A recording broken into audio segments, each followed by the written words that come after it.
Well, I think we're going to get started in spite of the enthusiasm of myself. No, I'm impressed most of you are sticking it out. So I keep losing one or two people here and there, but I understand, or you have things to do, people to meet, places to go. But I'm really grateful for y'all. You guys are really nice. I'm really glad, I was invited here by your pastor. You guys are just wonderful. You're real down-to-earth people, kind of like the people I grew up with. Even though they're in Michigan, they're small-town people. You can't beat small-town people. You get to Dallas, and so many people are pretending to be something they're not. They're very, very pretentious. Not all of them, but a lot of them. There's some nice people down there too, but you guys are all those nice people. So, Pastor, you're fortunate to be here and not there in some ways. But it's, we're all missionaries wherever we go. And so we're here to spread the word about Jesus Christ. And so even though I get to do a lot of science, I hopefully remind you again and again that it's all about salvation through Jesus. He did it. We can't earn our way. You can try and try. A lot of religions, they try to earn their way to some sort of heaven, but they're following a false God, a false path. You can't earn your way at all. Okay, well, we're going to talk about fossils, a lot of dead things that died in the flood, unfortunately. These are the people and animals that didn't get on the ark. A lot of the marine critters, though, they just were in the wrong place at the wrong time. And some of the environments, like we had across Michigan, the Midwest, and some even across here in Arkansas, those environments might have been completely destroyed, so some of the animals that lived in those environments went extinct in the flood or shortly thereafter as well. God didn't say he was going to save every marine animal, but he saved a lot of fish, a lot of corals, and a lot of everything we need to supply us with food and the beauty of his creation in the oceans and his animals. But a lot of them actually went extinct, it looks like, in the flood because their environments were completely destroyed. These big, massive, shallow seas that might have gone across parts of North America and Africa, underneath the Sahara, underneath the Amazon River, and those areas were early flood rocks are full of these really exotic marine critters. It must have been a wonderful environment. Maybe the water was only 500 or 1,000 foot deep. When I talk about a shallow sea, you're looking maybe 1,000 feet or less. But it must have just been filled with life because we see all these fossils. But a lot of other things died systematically as the water went higher and higher. So this talk works best if you've already had the flood talk. So this is great planning by your pastor. So he knew. So let's look up at the fossils a little bit. So there's often, this kind of a chart like this. We have at ICR, we made this chart up. A lot of evolutionists and science professors will try to intimidate Christians into accepting long ages and slow, gradual changes, basically accepting evolution. They try to tell you that things evolve from these, algae. They don't tell you where life first came from. That's still a mystery. How did life first appear here? Without a creator. No matter how much we study, we can't figure out how life could begin on its own. But yet they look at all these other planets out there, they're finding planets. Well, this one might have water, so there could be life. I'm like, water does not make life. You need a lot more than water. And so it's just, they're just deluded. They become reprobate minds, as the Bible says, because they just discount the Bible as truth. They discount the flood. They discount everything, and they make their own story, which relies on deep time, so that evolution has a chance. But we'll see as this talk is over, evolution doesn't have a chance, because even if you had shorter time or longer time, it doesn't matter. But unfortunately, they try to use this in books and TV shows to try to explain that everything evolved. But yet, when you ask many paleontologists, even though they're evolutionists, they'll say, well, the fossils really don't show any evolution. And they really don't. They just show new things showing up. They stay the same, and then they disappear. That's what the rock record shows. And that's exactly what you'd expect in a flood that progressed up higher and higher elevations. New things suddenly showing up because your new environment, that disappears. They stay the same for a while, then that disappears, and they get a new environment. So all these extinctions I'll talk about at the end, the so-called extinction events, like the KPG extinction, it used to be the KT extinction, the PT, the Permian Triassic, all these major extinction events are really just major changes in the environments as the flood progressed higher and higher. So that's what I'm going to conclude with. But you'll see the evidence supports that. So it's all about the empirical data. And the rocks are real, the fossils are real. And believe it or not, that's when I was much younger. Had a nice dark mustache. Then it turned white. So my wife said, you should shave it off. And I look younger now because of the weight is gone. But I used to take students out to Wyoming. We'd dig dinosaurs, and that's one of the times we took them out there. My daughter used to go along, and so she took that picture of me, kind of relaxing in the little bit of shade we get. It'd be 100 degrees out there in the sun. They're just beating on you. So you need a little bit of shade. But it's fun digging up dinosaurs. Fossils do form fast. That's one thing we're going to talk about. How do fossils form? You got to bury things fast and deep. Fast and deep. And that's maybe one of the reasons why there aren't a lot of human fossils, because they aren't buried deep enough. At the end of the flood, if they're the last thing buried, you're the first thing eroded. And you weren't buried by a lot of sediment necessarily, and so you might not have made a fossil. Humans might have just rotted away in the shallow substrate or soil. Secondly, fossils show sudden appearances and disappearances, like I talked about. We'll show you that. Third, fossils show marine mixing.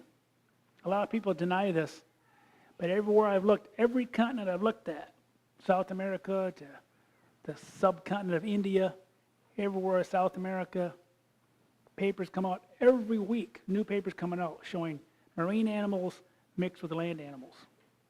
And this is the common theme that's mixed throughout all of the geological papers. But yet they explain it away by going, well, back then, those fish were freshwater fish. Back then, those are all freshwater sharks. But they're just saying that to keep their story going. But it looks like they actually were mixing all these big waves are coming in, and they're bringing in these animals from the ocean and pushing them onto the land. So we see mosasaurs in Kansas. We see marine, reptiles all the way up into Canada and Montana. We see it in Montana, where we'll dig this summer with ICR. We have a dig in eastern Montana, maybe 2 weeks worth, with the famous Dave Napier. Where's Dave's relatives again? Dave's cousin, right back there, who works for ICR. He plans these dinosaur digs, and you dig for about 3-4 days. Get to keep what you find. But that area, they found 6 species of sharks with the T-Rexes. Yet they explain it away by saying, oh, those must have been all freshwater sharks. And so we'll talk about that as well. And then fossils do show a progressive flood, just like the rocks show, because each ecological zone, as the water went higher, gives you different fossils, and that's really what we see. So here's my old buddy, Robert Bacher. I met one time, and I was going to go dig with him, but we never got the chance. He's an evolutionary paleontologist. He wrote the book, The Dinosaur Heresies, because he believes dinosaurs were warm-blooded and turned into birds and all this kind of stuff. And so he was kind of a heretic for a while. Even the old-time paleontologists were like, it's nonsense. They're cold-blooded. They didn't have feathers. But now this is the new science. Everybody in evolutionary world believes this, that dinosaurs became birds. And birds are dinosaurs, so when you hit a bird, you're killing a dinosaur. That's what they'll tell you, with a straight face. It just amazes me that they miss the differences in anatomy. And we'll talk about that tomorrow. So here's what he wrote in his book, The Dinosaur Heresies. He says, after 6 months or a year or two, the monsoon rains return. The level of the lake rises, spreading a soft blanket of limy mud over the sun-dried bodies. So he thinks the dinosaur died, and the lake level rose. Which, how often does the lake level rise? Not very often, maybe a foot. The Great Lakes went up and down during the Ice Age, but normally lakes don't rise and flood things. You need rivers or something like that to bury things faster. But even that isn't fast enough. But he says they laid out there for 6 months or a year or two. What animal did you run over survives 6 months or a year or two? Nothing. It gets eaten by scavengers and decays away by bacteria. So the very beginning of this story of his starts out with rather absurd fiction. But he's done some good research over the years. He just doesn't have the story right. Here's what you find. In reality, most fossils are found in bone beds. These are some of those bone beds I showed you earlier, massive amounts of kill sites. So you can just see these things. Look at all the dead animals all log jammed together, all the different bones, and some of the same species sometimes. Sometimes you get groups of the same species. And the same thing is true of marine fossils. You find seashells just as thick as you can cover them here, 2 inches deep, all buried at once. Just unbelievable amounts of, and the bone beds are generally about this thick. You're digging up dinosaurs in a bed size of this church sanctuary, and a rock about this deep, and you might find 2,000 bones. But they're all tore apart. That's the most common way you find them. You see immediate death positions I talked about earlier. Here's a whole school of fish. You can see them swimming. You can still see the motion going on. They're buried instantly. Boom. How do you do that today? Where is this happening today? Where do you have animals being buried while they're eating something else?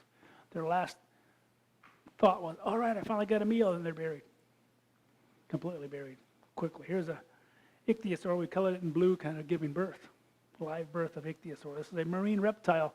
Looks like a dolphin, but it's a marine reptile. God designed these to give live birth because they couldn't crawl onto the land like turtles and lay eggs. So they had to give live birth. And this one was buried so quickly, it still had the baby right there coming out the back. And a lot of these have actually, there's several of these that have been discovered. Some of these other ones, these are some of the vertebrae down here of another baby. And you can sometimes see skulls of another baby inside. They gave multiple birth to multiple babies, not just one at a time. But they'd have to go up and get their first breath, just like dolphins and porpoises. We see mummified dinosaurs with kind of the skin intact. These are the ones that are a little more unusual. These are what we call articulated. Means they're still together. Most of them are torn apart. And some of these ones in Canada and Montana, you're finding these things that looks like a dead horse just laying there with the legs sticking up. It's been petrified to some respect. But we're finding original tissues in some of these inside the bones. But the skin imprints, again, show the lack of feathery fluff on these things. And then we see things like polystrate trees that shows you had to have rapid deposition. All around the world we see trees, stumps that are sticking up that settled out, and none of them have roots to speak of. They just settled up heavy side first, like at Mount St. Helens. These things you'll see one little root here, or no roots at all. And here's some specimen ridge up in Yellowstone National Park. And there's even an article I wrote about these trees in Theodore Roosevelt National Park in westernmost North Dakota. And there's all these trees, they're just sitting at different angles, and there's no roots on them at all. And the evolutionary scientists say, well, these trees have no roots, but we knew they grew there. But they sank, they settled down under the mud as they were waterlogged and sank in during the flood year. There's no evidence they ever grew there at all. So this has to be, again, we saw this earlier, the same idea that dinosaurs had to be buried, everything had to be buried fast. And so the bones also reveal the youthfulness of fossils. I'll hammer this home again and again, even tomorrow, because this is so compelling. The chemists have shown that collagen and things can't survive even 1 million years. And collagen is one of the more durable proteins. Most of the other things like DNA breaks down even faster. And here's what's reported to be a red blood cell in a T-Rex blood vessel. So again, they won't quite admit it. They'll say it's a red blood cell-like thing. But it has the nucleus and everything, just what you'd expect in a cold-blooded animal. Our red blood cells, the nucleus pops out. We have a little dent in our red blood cells. These did not. The osteocytes, these are the bone-making cells from a T-Rex here. It's the original material. They've tested the chemistry of these. They've gone through the detailed chemistry work and found these are original. They match with, proteins today. So these are original proteins from these dinosaurs with the little philopoda still there. Some of them are touching each other. Used to communicate when they were alive. They're dead, but they're so well preserved. How do you say these are 68 million years old? They're older. Some of these original materials are supposed to be cells, proteins from worms. They're supposed to be 500 million years old. How can they be 500 million years old? Do they think about what they're saying? It goes against empirical science, where we can see these decay in the laboratories, but yet they're, who's got to have a bigger belief system? They have to really believe in fiction to actually get through this. It's easier to believe these things aren't that old, because that's what they're telling you. And I got to hear Mary Schweitzer, who was one of the first people to discover some of these things in the T-Rex thigh bone, the T-Rex femur, in 2005. She found some of the first collagen, and it went on the news and made a big splash. It was on 60 Minutes. And they're like, yep, this is impossible. We don't know how this happened, but there it is. But she gave a lecture in Dallas in 2018. She was there for a conference, and we got to hear her speak. She said, fossils must be buried fast and deep in 10 years or less. They had no idea how fossils form at the molecular level. So she wouldn't even address those original tissues because she'd been kind of beat up about it. The evolutionary community doesn't like that she started finding those. Now people are finding 130 papers of those. Some journals still won't publish anything related to that because they don't believe it. So the editors won't even publish that, but yet that's what the science is showing. So she admits, though, that they'll be buried fast and deep, which is total contrast to 1980s when Bob Bacher said, slowly over 6 months or a year or two, you bury these things. And so they realized that you have to bury things fast and deep. And what is the best thing to bury a lot of fossils in a short amount of time, fast and deep? The global flood. But she won't go that far. All right, number 2, fossils show sudden appearances and disappearances. There's no transitional fossils, or at least there's none that aren't disputed, even amongst the evolutionary community. So Archaeopteryx, because there's a little bony tail and has some teeth and some claws, they think, well, that's a transitional fossil, but other people say, no, it's fully bird.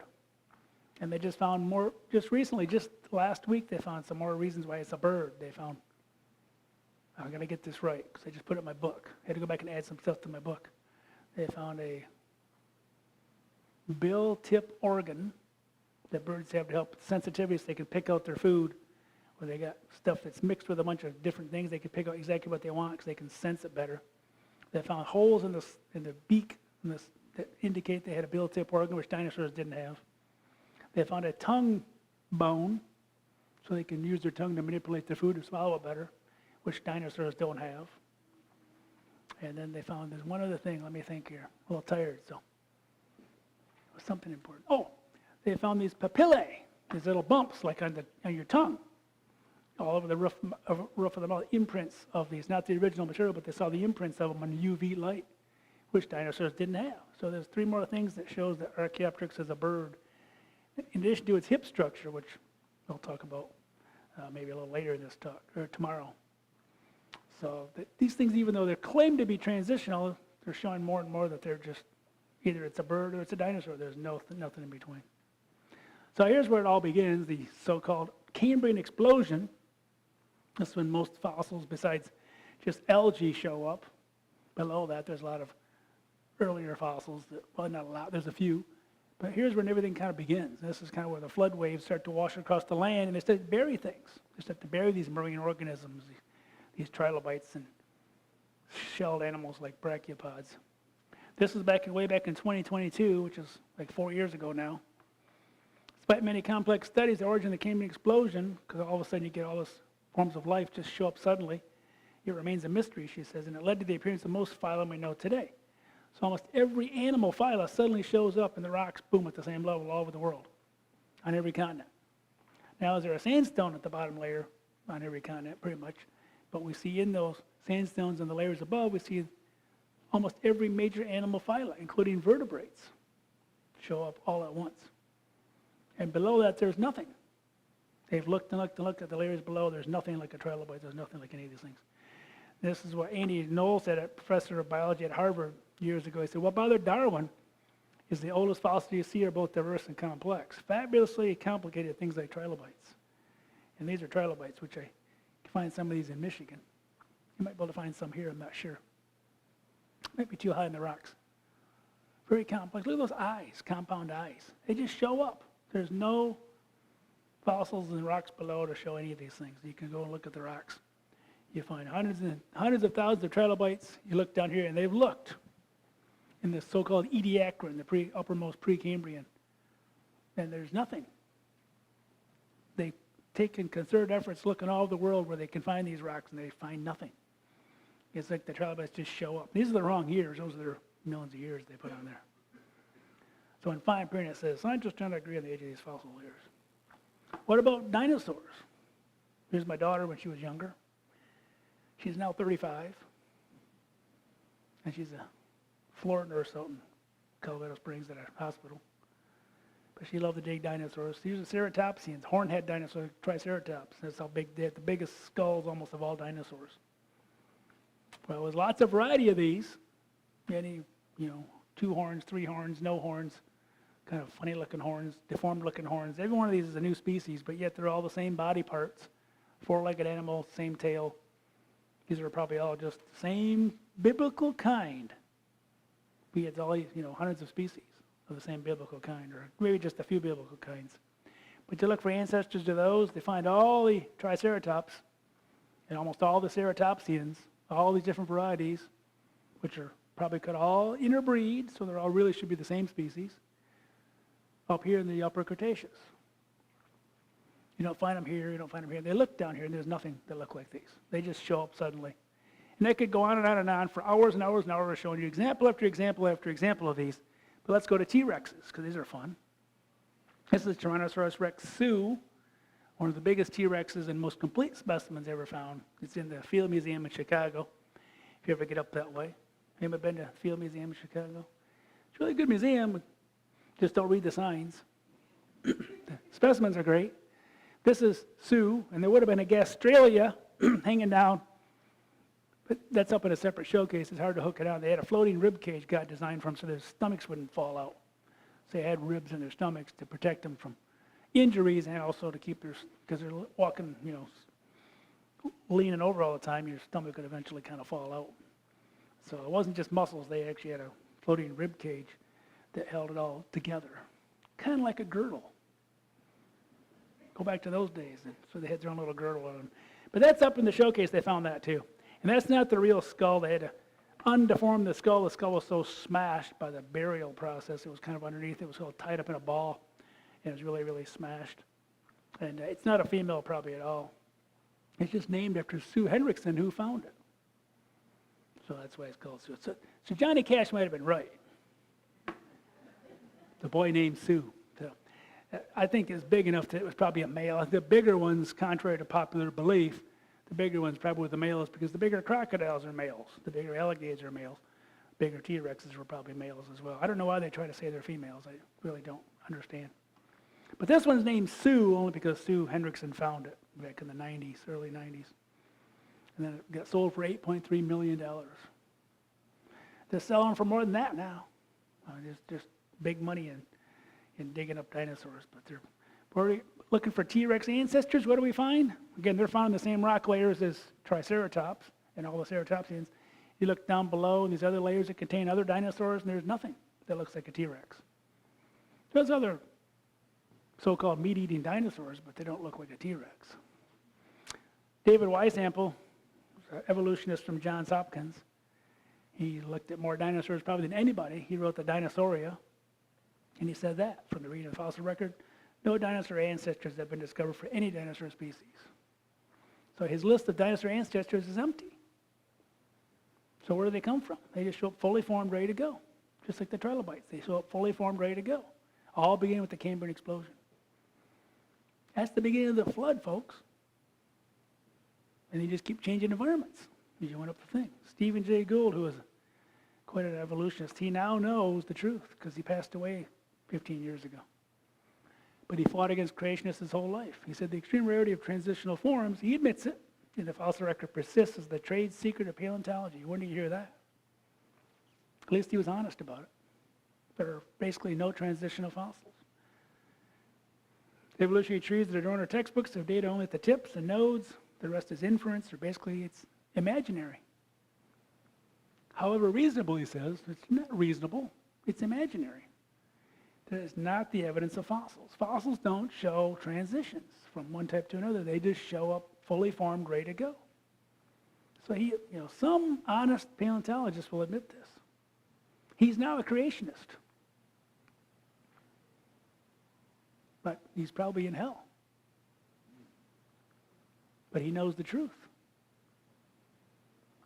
There's an evolutionary myth that dinosaurs evolved into birds. We see this all the time now. I'll talk about this tomorrow. See, this is the order they show you, like the human becoming from the chimp to the human. They show you a dinosaur. Oh, they get smaller. Look, they start to get feathers and fluff. And I was saying, this is totally out. This bird is found back here. This doesn't even exist. But the bird is in the middle of these dinosaurs. It's not at the end. Nothing evolved into a bird. Birds were created the way God created them. This didn't happen. We'll talk more about this in detail tomorrow. You see these in the movies, it's just imaginary nonsense. It's what they want it to be. But yet they have the microphone and they can tell students this, so people grow up believing dinosaurs turn into birds and dinosaurs had feathers.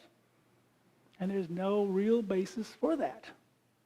When you look at all the anatomy, anything with feathers is still a bird. If you see feathers on something, you can be pretty sure it's a bird, even if in the fossils. And that's what we see. Deinonychus. It's found in mid to late Cretaceous rocks. This is what kind of started the dinosaur renaissance. This was a raptor. This is what they used in the movies to call it a velociraptor. They basically used this because it was bigger. The velociraptors are only about this tall. The skulls are only about that long. So in the movies, Spielberg liked the name Velociraptor better, so he took a Deinonychus-sized T-Rex or raptor and called that a Velociraptor. But they would have put feathers on it if they could. Jack Horner told us they would have put feathers all over them. But it cost too much money at the time to do the computer animation back in the early 90s. So that's why they didn't put feathers on the, till later they start seeing them in Jurassic Park 6 or 7 or 5, I forget which. Start putting little feathers on the head. They didn't want to mess it up too bad. But this is a bird, this is Archaeopteryx. It's found in late Jurassic rocks. Remember that, mid to late Cretaceous, these are above late Jurassic rocks, we're going to see in a minute. So here's a true bird. And again, just talked about the new discoveries in the skull that show this is more bird than ever. Just because it had a thin bony tail with feathers on it and legs with feathers on it and claws and little tiny little teeth, but look how it's bent back in the suffocation position. This is one of 14 Archaeopteryx specimens found in southern Germany. And it's really fine limestone. So why are they found in a limestone? That's an ocean rock. That's another question. But here they are, a bunch of dead ones. They couldn't fly very good. They flew like pheasants, they think. Pheasants can't fly long periods. They have to come down a lot. So these came down and got hit in a wave and buried. There they go. But notice that tail, there's no way to attach muscles to that tail like dinosaurs do. We'll talk more about that tomorrow. But here's where they're found. So the biggest problem with trying to say dinosaurs turn into birds and that whole scenario that I tell you about this nonsense is Deinonychus and the most bird-like dinosaurs are found up here in Upper Cretaceous rocks with the T-Rexes and everything else, whereas Archaeopteryx is found here in late Jurassic rocks. So you're looking in their worldview, 50 to 70 million years of time, we already had birds, and then these up here somehow turned to birds again. And there's other examples that isn't just Archaeopteryx. There's several others found in those rocks in China, same level, that are birds. They didn't even have a bony tail. They had the pigos style, like birds today, where they fuse the tail together in a little nub, and they're found in Jurassic rocks. So we already had fully formed birds way before, supposedly, in their worldview, tens of millions of years before you have dinosaurs evolving into birds. They're already there. Birds are found with dinosaurs. They didn't evolve into it. So what they have to do is they have to imagine again, they have to have an imagination, what they call ghost lineages. And they have to say, well, here's the dinosaur that we think are turned into birds, and here's birds down here. Well, there had to be an ancestor to both. We just haven't found it yet. So it's called an unknown ancestor. And I predict, and I'll go out on a limb here, they're never going to find it because it didn't exist. And they have hundreds of these unknown ancestors throughout the rock record now. So they draw a line down from the Cretaceous, they draw a line down from the Jurassic to some unknown ancestor that spawned both, but they'll never find it. And basically in geology, dashed lines means you're making it up. That's what they're doing. There's no evidence there was an ancestor to both down below. But they have to believe that. They have to have an ancestor to everything. So if this is out of order, they have to make up some way to explain the out of order. This was the feathered thing down here that made both. But they're never going to find it because it didn't exist. Gunther Weil, curator of the Euro Museum in Germany, said this: the dinosaurs in China, where they're finding a lot of dinosaurs in China now, and a lot of birds in China, they're not the ancestors of the birds. He says they can't be because they're later than Archaeopteryx, means they're found in rocks well above Archaeopteryx. There must have been older dinosaurs with feathers, yet we haven't found any evidence for them, unfortunately. So those unknown critters remain unknown because they didn't exist. But, don't let the rocks ruin a good story. But to me, that's the strongest evidence as a geologist. When you find birds here and dinosaurs up here, how do you say that your grandchild gave birth to the grandparent? Try that one. Nobody would say that in their right mind, but yet that's what they're saying.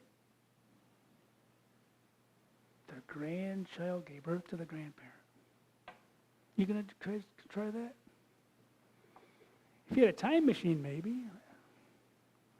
What folly. Dwayne Gish used to work for ICR. He was good friends with Henry Morris, the founder. For years, he debated evolutionists. He wrote this book, Evolution, the Fossils Say No. He said this: evolution is a fairy tale for grown-ups. That's all it really is. It's a fairy tale that grown-ups have to believe because they don't want to believe the Bible. They don't want to believe they were created by an omnipotent God, omniscient God, but a loving God. But yet he's a judgmental God. He judges sin by his nature. But they have to make up this story to delude themselves with that somehow nature could create itself. But nature has no intellect. We don't even like to use the word natural selection anymore at ICR. Because Darwin just took a switch out of it, he just took God out and put the natural selection in there. Basically, he created Mother Nature. But nature has no intellect. Nature can't select anything. We think it's all built in the DNA of the animals God designed for them to adapt.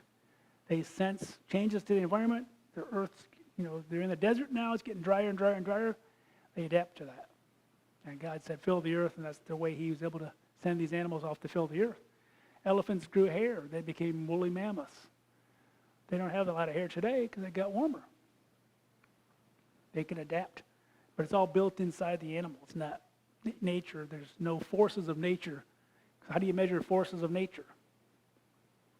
So we don't believe in natural selection. We believe it's all inside the animal. God built animals and plants to adapt to changes. There's a limit to that, of course. You can't adapt fast enough sometimes. And sometimes animals went extinct, as we'll see. Fossils, 3 of our 4 points, fossils show marine mixing. Here's some of these pictures I showed you earlier today. Land plants with fish, dinosaurs with fish.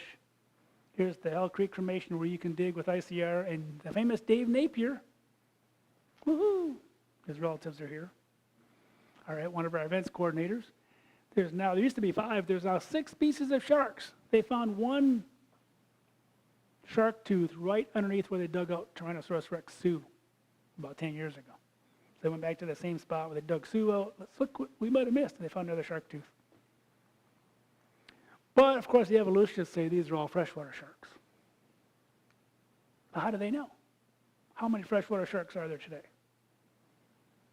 Maybe one that can swim up the rivers for a little bit, but there's really not much in the way of freshwater sharks. There's bony fish, crocodiles, dinosaurs, turtles, mammals. They find all sorts of turtles in these rocks. You can dig up a turtle. Whatever you dig there, unless it's a T-Rex tooth, you can keep. And the T-Rex teeth are worth $10,000. That's why. So they even tell you before you start digging, if you find a tooth, we're keeping it at the museum. So, but you can keep anything else, hip, bone structure, whatever you want. It's all yours to keep. Most people walk around with a really big chunk of bone. They get to clean it off pretty well, and there's probably soft tissues in it as well. But that's a mixed environment. That's what you expect when sea waves are coming in from the ocean, bringing in critters, mixing with land animals and burying them. We see this in the largest Spinosaurus ever discovered out of Morocco. I heard the guy lecture on this in SMU, Southern Methodist University in Dallas. During a snowstorm, I was one of the few people that showed up because I was fresh from Michigan. Yes, no problem. I didn't realize how bad these people drive, though. Wow. Spinning around, and it was bad. There's some good footage coming out of Dallas this last storm. Hopefully you saw some. Hopefully nobody got too seriously hurt. There's a lot of banging around.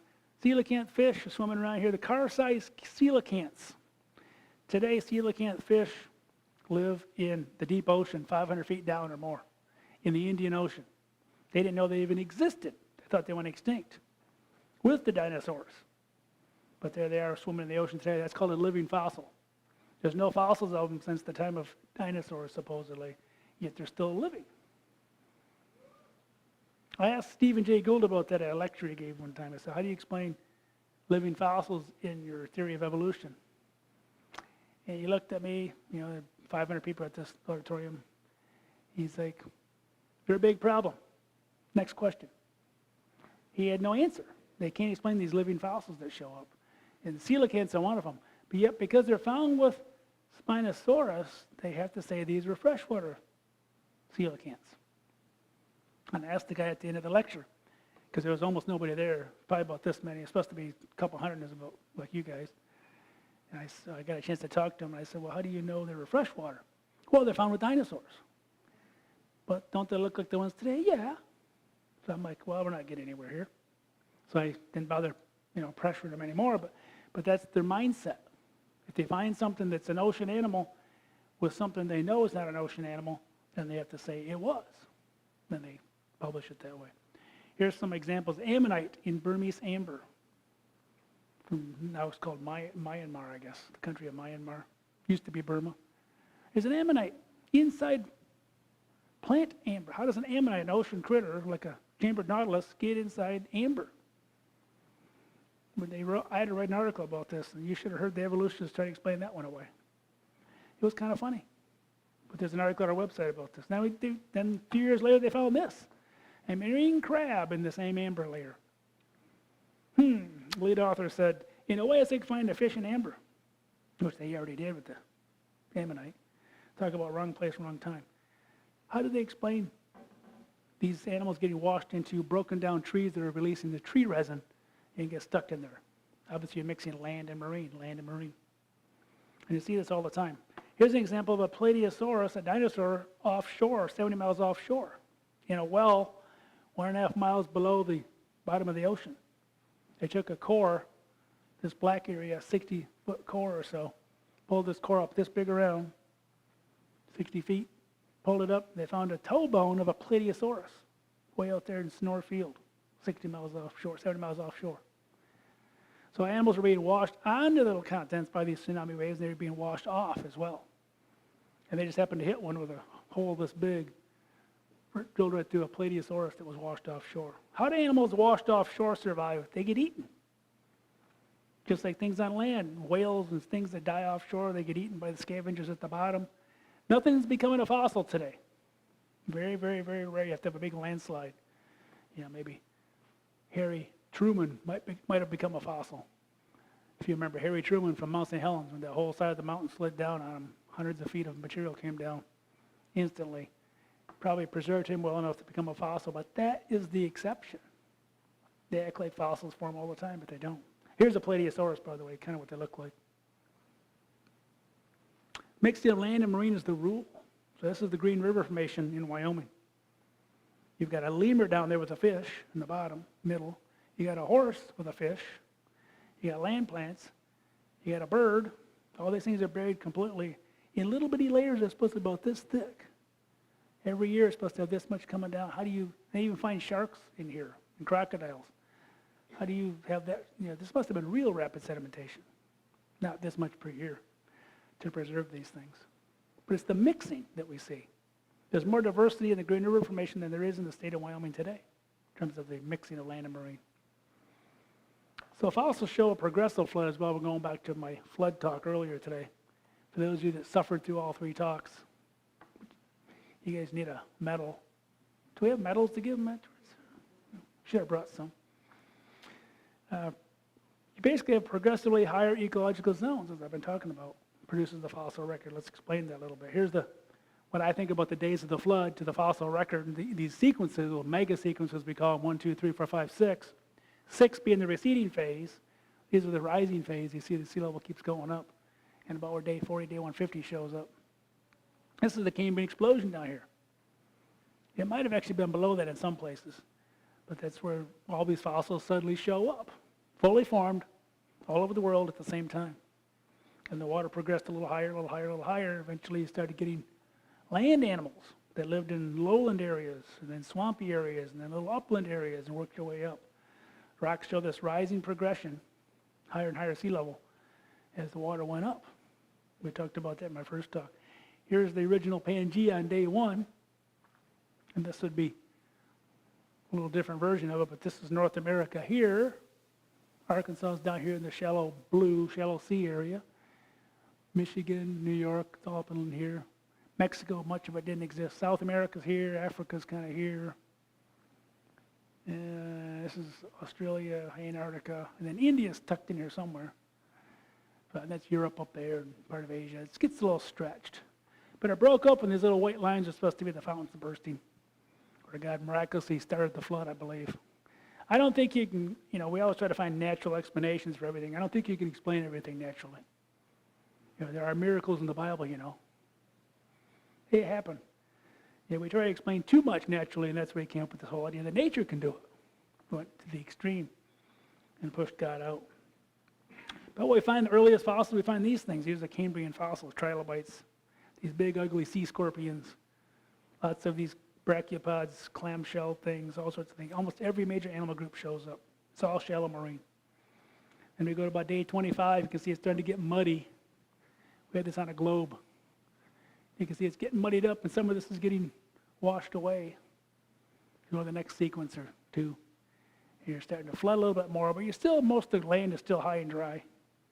You get more marine critters, just a little different than the tip of canoe, or the sequence 2. Then you go to the third one, you get a lot more fish. You get different corals, but still almost all shallow marine. You're not really flooding the land yet. So here we look at the fossil record. We go back to the first one, we see everything pretty much marine fossils throughout. Very few land animals. There's one or two that fell in there by accident and got washed in. But 99.9% of the fossils in those first 3 sequences are all marine. So I believe you're just flooding shallow marine areas. And then now we're moving up day 40, you're starting to flood the land. And notice North America's getting a little smaller. Africa's getting a little smaller. North Africa's gone. The shallow seas of Arkansas are gone. This is all underwater now. There's just a little bit of land the dinosaurs are hanging on. And most of the mammals and humans are probably up here at these highest areas. North Africa here is gone. It's been underwater for the first 3 sequences. So this is the land areas. They're starting to be flooded. You get different animals as you go up to the 4th sequence. So flooding the land begins about day 40 or thereabouts. That's when the ark floats, the Bible tells us. And you start to get these big coal beds washing away the vegetation. And you get, we talked about this earlier, the marine critters like the ichthyosaurs washed onto the land, mixed with land animals. Animals that lived in swamps, plants that lived in swamps. The early coal seams are completely different plants than the later coal seams. They're more flowering plants later. These are non-flowering ferns and a lot of plants that are extinct today.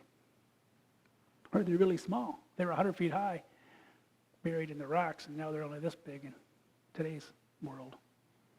So dramatic changes to these things. And we did a study of all the major phyla fossils, and we looked at every major land and animal critter, and we find that everything in blue is all marine. And you really start to see the change right about there in the 4th sequence up. When you start to see more terrestrial, but you increase more and more as you went up, but you still are always mixing with marine. This is what the paleobiology database showed when we did a study of this about 10 years ago. And you could do it again today and you get about the same result. There's a big shift when you start to flood the land. That was back about here, right around day 40. God gives us a couple of pivotal dates. He is right after day 40, then the ark starts to float. So now you're flooding the land. So here's day 90 as I envision it. You're moving around. The continents are moving rapidly as well. So North America is kind of going that way. That's all that's left of North America. And this is South America and Africa, Antarctica, India, parts of Australia, a little bit of Asia over there, floating around, moving away from each other. Eventually, India collides with Asia, of course, later. But that happens much later. But now on this point, around day 90, you're starting to flood the Zuni animals. These are the T-Rexes and the Jurassic animals, the Allosaurs and the Brontosaurs, Stegosaurs, my favorites. The happiest day, I won't say that in front of my wife, but one of the happiest days of my life was when I found a Stegosaurus plate, about this big, little one. It was cool, because I loved Stegosaurus from when I was a kid. Then it got stolen by a guy that worked there, because he wanted to sell. He got laid off for this fall. They weren't going to keep him on year round, just for the summer. They fired him. So he stole it and sold it, and we never got it back. He got arrested, but he was already gone. They were going to give me a replica of it, make a copy of it. It was full of blood vessels. You could just see the holes in it, very vascular. It is. All right, I'll stop whining. I'm the 4th boy. I'm the youngest and the 4th boy, so I whine a lot. I got beat up a lot. My brothers cracked my hip, and I got a few other scars because I was their play toy. Some of you know what that's like.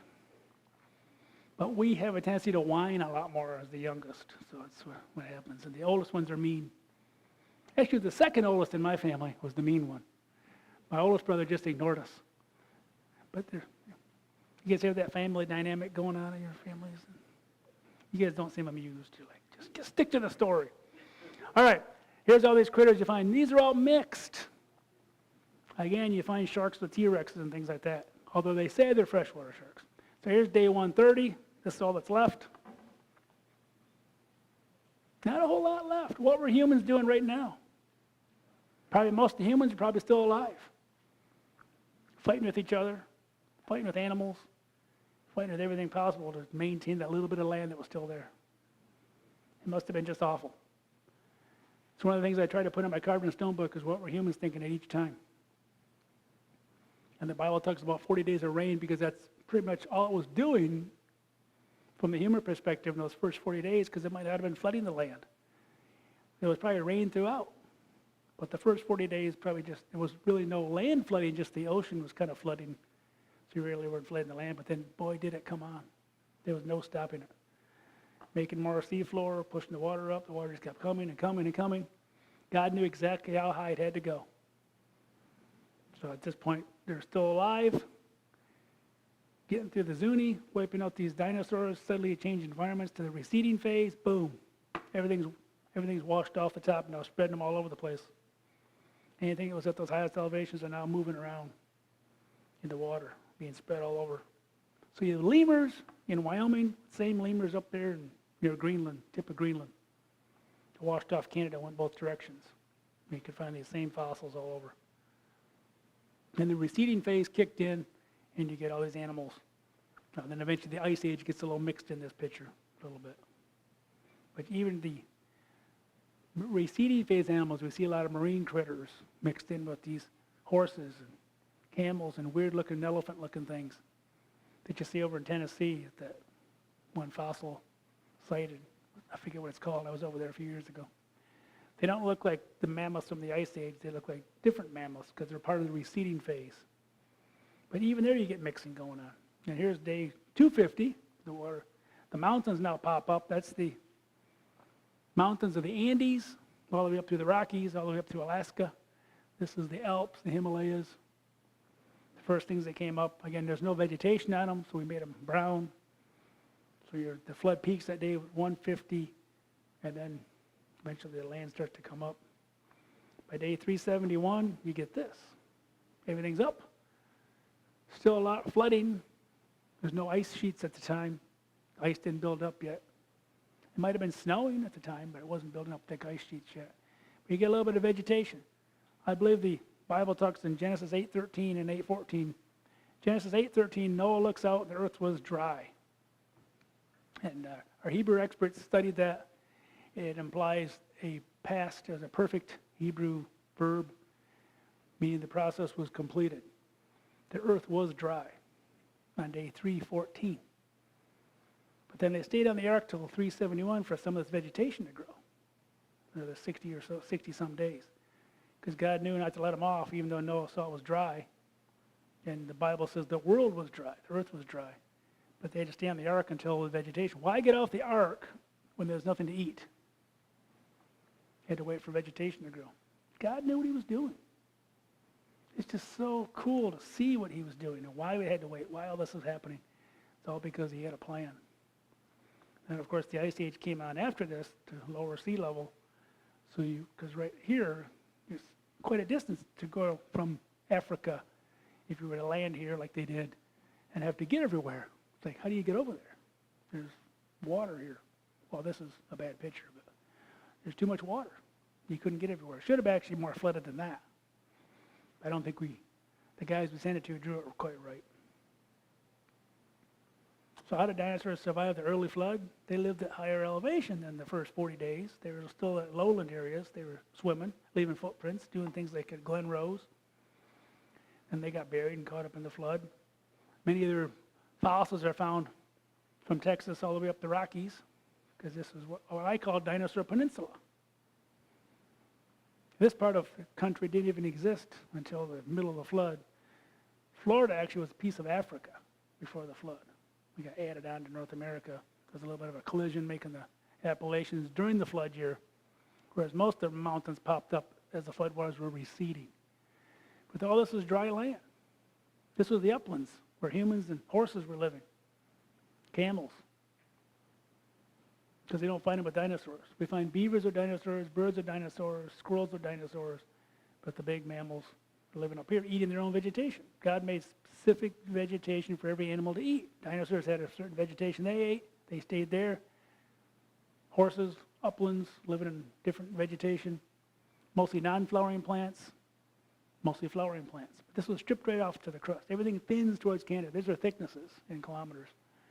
So across Arkansas, you're looking at, you guys are mostly about a kilometer or so thick, 2 kilometers thick, which would be about a mile, a little over a mile and a half, 1.2 miles of sediment, of marine sediment, marine critters. Then you got more stuff on top. When this got washed off, and you wash some of that around. But eventually that got wiped out as well as water went higher and higher. So those blue areas are probably shallow seas that were building up sediments, building up sediments, building up sediments. So you find only marine critters in most of the Midwest. You find dinosaurs and marine critters out west. And up in Canada, if it wasn't stripped down to the crust, you would have found probably a lot of the common mammals we find on top of dinosaurs. Like in the Badlands National Park, we see pigs and horses and stuff in Green River Formation all washed off the uppermost parts of North America. So it's kind of like this, horizontally. You have, like I showed you earlier, shallow seas, kind of in the blue, the lowlands where the dinosaurs are living at different levels, depending on the food they ate. You weren't going to go far from your food. So it's very stratified. The early dinosaurs ate different things, different plants, than the later dinosaurs, so they stayed where they were. Even T-Rex, even though it's eating other T-Rexes and other animals, were still eating plants. And so they didn't stray from what God designed them to eat. God originally designed every animal just to eat plants. It's in the Bible.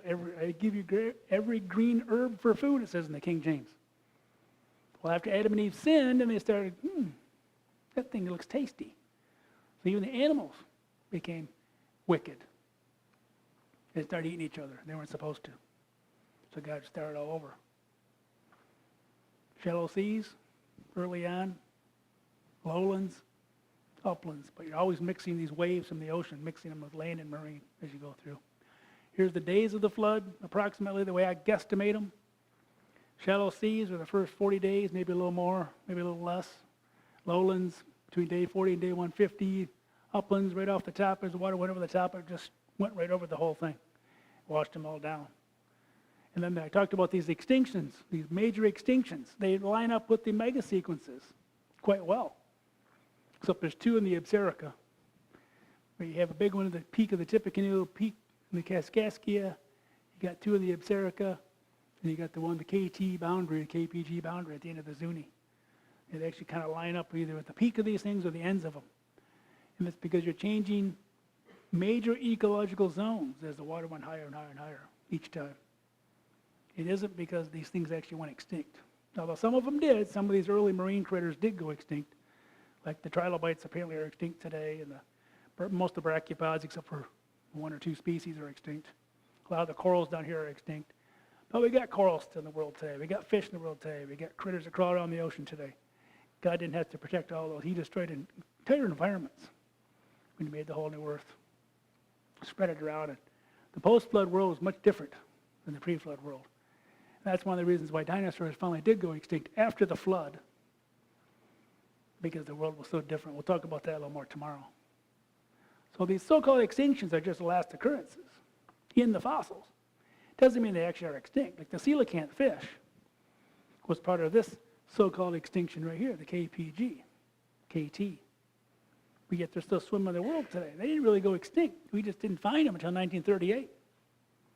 Because a lady that happened to be on a boat in Africa, she saw what they're pulling in, she goes, that ain't right. They were pulling these big fish in a boat, 6 feet long. And they weren't eating them because I guess they had a bad taste. So they throw them away, and she goes, that's a fossil. How'd you find that? And then a few years later, they found another one. They found them on both sides of the Indian Ocean. But they're supposed to be extinct since the time of the dinosaurs. It's like finding a dinosaur still alive. Wouldn't you guys be excited about that?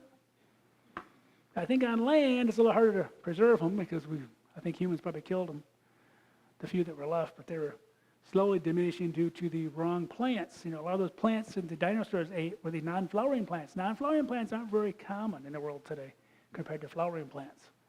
So that caused, and the climate change was different and cooler after the flood, and less oxygen, less CO2. All these factors are probably kicking in. And so dinosaurs couldn't move around as efficiently. They weren't always active like they were in the pre-flood world. And they hid in caves, and knights in shining armor killed them. I think that did happen. Those are dragons they talk about in the Bible. Some of them were killing dinosaurs. So the so-called extinctions are just last occurrences of a progression of judgment and death. This is a progression of judgment and death, different environments, as the water went higher and higher and higher each time. It's the judgment. But we can escape that judgment, like I told you in the last talk. By accepting Jesus, we escape the next judgment. We'll stand before God the Father, and he'll be like, there's no charges against you. You ever get the IRS after you? I made a mistake one time. Boy, I didn't mean to. You owe us $1,900. I'm like, you know, would have been nice. Like, nope, didn't have to pay it. You know, we all should die for our sins. We all should die for our sins. We've all sinned. But God loves us that much that he sent his son, you know, God himself, to take our place, die in our place. And you can see the judgment, the earlier judgment. You know, people had a choice. Only 8 people get on the ark. We have a choice. The animals didn't have a choice. They're in the wrong place, wrong time. They became a fossil. The few that God selected became the survivors on the ark. And many of them are still alive today because of that. But the dinosaurs didn't make it till today for whatever reasons we'll talk about later. So the real fossil record shows the fossils form fast and they're young. The fossils show sudden appearances and disappearances and no extinctions. They're just apparent extinctions in the fossils. 3 fossils show land and marine mixing, and 4 fossils show a progressive flood, just like the rocks show on the land. A progressive flood model explains why we get different fossils at different levels. But they're consistent everywhere in the world. You don't find T-Rexes and then trilobites above them. It's always trilobites and T-Rexes. Just like the mega sequences are never out of order. You might be missing some rocks, but you never get them out of order. It's always 1 through 6. These fossils are always the same way, whether you're missing some of them or not. You never see T-Rexes below, like trilobites and things like that. It just doesn't happen. So the flood really explains it all. Now, there's a lot of these left. This is the second greatest book ever written because it was my first book. And of course, the Bible's number 1. Can't beat that. Inspired by the Holy Spirit. This was not. This was written by a sinner, saved by grace. But it's got some good information in it. I can't guarantee it's all correct like the Bible, but I did my best. It shows a lot of good pictures. Some of you bought this. You can vouch for the good pictures. Good pictures of my daughter digging, and she went out there many times with me. But it's a pretty good book. It explains the major 5 groups of dinosaurs, but it shows how they were on the ark because God didn't exclude anything. And there's only about 60 kinds of dinosaurs, so you don't need to bring thousands of species of dinosaurs. They're all the same kinds over and over and over. And it shows how they, why they survived at the end. It shows a little bit of those maps about Dinosaur Peninsula, where they were living and why they didn't get flooded right away. It was kind of midway through the flood, as the water kept going higher, they wiped out the dinosaurs. So it's actually tied together really well at the end. Because I was just getting to the point of that research when I was finishing this book. But it turned out pretty well.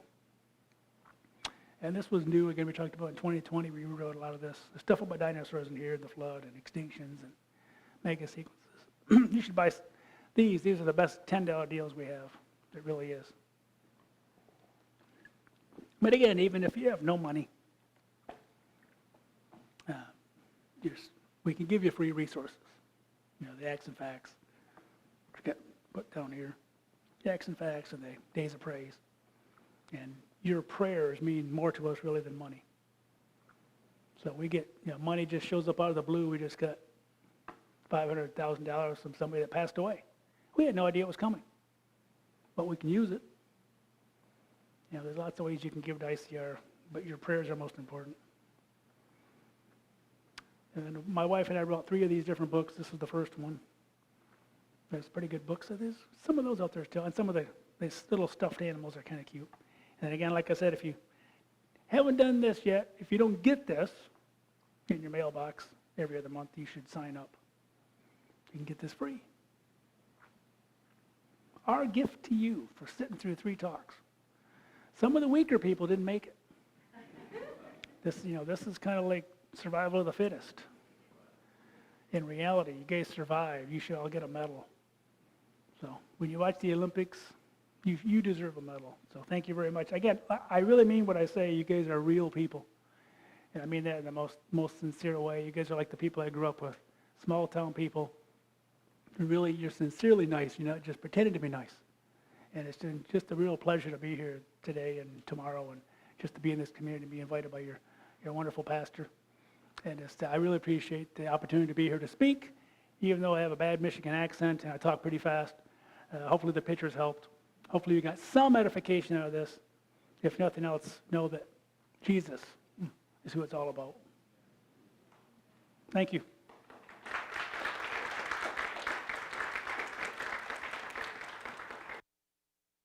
So thank you, Dr. Clarey.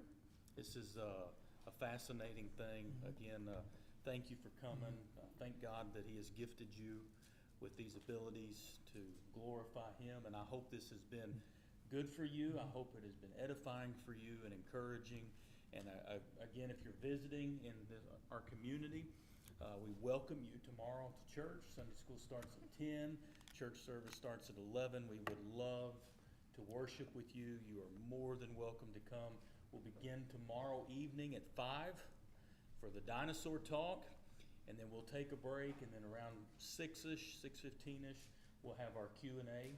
So any questions that you have thought of or any questions that you have, bring those with you tomorrow evening, and you will have the opportunity to ask Dr. Clarey and attempt to get an answer, we hope. And so again, thank you for coming. Thank you for being here. What a blessing it has been to be with you. Let me pray for you before we go, and then you guys have a blessed night. Father, again, we thank you for this day. Thank you, Father, for the many ways that you gift different people to do all sorts of different things, Father, so that in the end you are glorified, Father, that the truth of your word continues to go forth even in ways we never thought that it would. And we thank you, Father. Thank you for loving us. Thank you for Christ, Lord. Thank you for Dr. Clarey. Thank you for ICR and the work that they are doing. Thank you, Father, for all these people that have come this evening. Take them home safely. And Father, bring us back together again tomorrow to be with you and your people. Father, go with us, we pray.